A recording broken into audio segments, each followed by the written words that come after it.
Oh, what a wonderful evening. It's a great day to be a Viking. Oh, yes. Oh, hello, I didn't see you there. Recording away, it's the old cameraman Paul. Oh, yes, hello, Paul. He doesn't say much. He's been sworn to secrecy and silence. How are you today? Today I'm here to tell you a folk tale of the Tinker and the Devil. Oh, yes. And, it makes you think, is the devil real? They do say that the greatest achievement the devil ever made was convincing people that he did not exist. Whether that is true, I don't know. But I do believe in one thing, that evil exists. And where there's evil, there is always a devil behind it. Yes. Now, I'll just come this way. As you can see from the way I've come from, yonder way is the field I own, and I've been working away on the field with my scythe. And you may be asking yourself, well, why are you taking your club? Well, I've heard a funny story about that field, that once upon a time a devil camped there. But whether it's true, I don't know. But it does remind me of a story I've told a few times back in the day in 2017 when I first started this channel with the good old and mighty Tirk here. Hello to Tirk here. Now, this old story is about a tinker. Now, it's by chance the other day I was out wandering the roads of Diardaby and Northworthy, and I wanted to find the tinker to repair my scythe, and I did. He was camped by a roadside, and he had a little half on the go, and I said, could you just repair this for me? And he did a very good job, and I gave him half a penny, and he was more than happy. And I did say to him, come back to my longhouse, I live in Northworthy, I'll give you some mead and some meat and some bread. But he did not appear, he probably tinkered somewhere else. And it reminds me of a story I was told by this very old funny storyteller who can never remember his name. Terrible at names. Are you terrible at names? I can until I know your name. And he told me this story. It says, oh, I've got a story for you, he says. And so the story goes, one day in an old village, back in the old medieval times, the times of medieval weapons like these, clubs and scythes, there was an old tinker. And a tinker is somebody that repairs things. Doesn't make things, he just repairs and tinkers. He'll tinker with that and tinker with this and tinker away until his tinkering has had success and he's repaired things and people pay him money. That's how he makes a living. It reminds me of an old friend of mine who's on a canal boat, and he does the same sort of thing really, but on canals. And so this tinker, he was camped on top of a field, on top of a valley. Good view. And he was a few fields away from a road. As I put my old club down, not going clubbing tonight.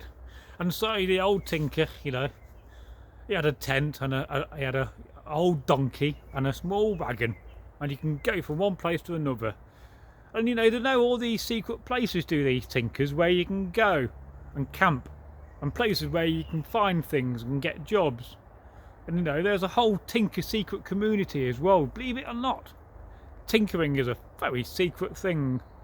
Oh yes, there's even a Tinkerage Gold, I've been told. And so this tinker, his name, we'll call him Alan from this case. I know, a very old name, and Alan, was there tinkering away. He just had his dinner of some nice meat with some parsnips and a bit of cabbage, a bit of bacon, a bit of cheese. Oh yes, apart from the cabbage, that sounds nice. And he saw a man in the distance. He looked down, the valley, the field he was in, and thought, oh, there's a man over there trying to get over a hedge. Oh, not seen that before, and he's been in this place many a before, camped, and normally doesn't get bothered. Most tinkers will go to the village and look for work, and then they'll take the work away and come back with it. Now the job's done, come back to the village, get your coin, off you go again. Everybody's happy. But so he didn't often see people in the field. And so he saw this person, he thought, oh, who's that? He looked down. And he thought to himself, oh, they're walking funny. They were like walking on the hind legs. I thought, how odd, with the legs bent. I tried to do it then, but I'm not a devil or some weird creature. I'm a Viking called Braggy. And so, you know, he thought to himself, oh, something weird going on here. And the man, whatever it was getting closer. Very tall man. Very tall. Oh, hey up. That's an old saying in Derbyshire for hello. Hey up. He says, you know, getting closer. And so, you know, he started to poke his little fire and get it going a bit more because, let's face it, it's cold in the field and you want to keep warm. I would. You know, he started poking it and he put an old iron bar in there. And this man, this stranger, started to get closer and closer with his strange walking. And then the tinker started to notice something when the man got very close, that he didn't have normal feet. He had like hooves of a goat, and half his feet were hairy. At this point he knew it was the devil. Oh yes, I kid you not. Indeed. This tinker was a wise man, and I think anybody can guess that a man with goat feet, and he also had 2 horns on his head, little horns, and he was a bit reddish. Probably being too close to a fire, you know, like in hell. And so, you know, not the Viking hell, the Christian hell, you know. I imagine there's more fire in the Christian hell, but that's just my opinion. And so he thought, oh, this is the devil. This is definitely the devil coming to my place for dinner. And so the stranger came up and said, hello, said, can I sit down? Oh, the tinker was a generous, hospitable man. He says, yes, of course you can. And the devil sat down on a bench and started asking questions, what you doing here, and you know, where you come from. And well, the tinker won't have none of this, and very quickly thought to himself, well, how can I get rid of this devil creature? Oh, I'm sure you agree with me, you don't want the devil at your dinner side, by your fireside, by your hearth. And so he thought, oh, the hot poker, he got the hot poker out and he started to chase the devil around the field. It was quite comical.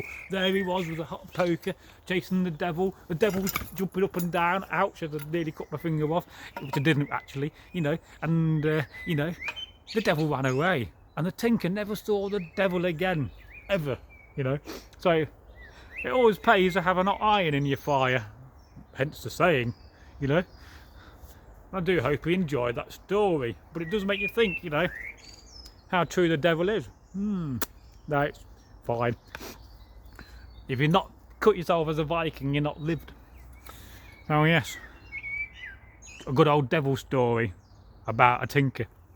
Until the next time, if you want to help the channel, you can do 3 things for me, but 2 things are the most important things to do, is to share the videos and to leave a like. Those are the 2 most important things. And if you want to do a 3rd bonus thing for us, then go and leave a comment, because we do love comments on this channel. Oh yes, love a good comment. And I'm going now this way.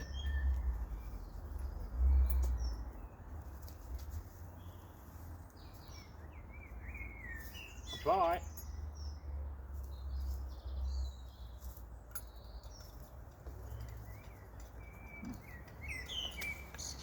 How long was that?